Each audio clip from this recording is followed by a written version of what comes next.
Some cars are bought, others are built into something personal. This was the latter. Our client took delivery of a brand new McLaren Artura, finished in factory orange, and brought it straight to Fantasy Motorsports. He didn't want to see orange hiding in the details. He wanted full control of the aesthetic. So we took the car apart. Not partially, completely. Exterior panels, trim pieces, lights, diffusers, even the door jambs, because real precision doesn't happen on the surface.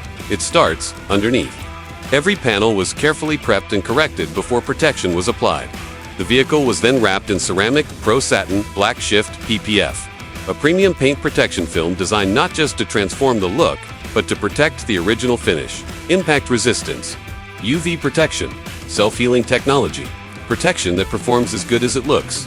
Each panel was wrapped with intention, edges tucked clean, corners formed properly.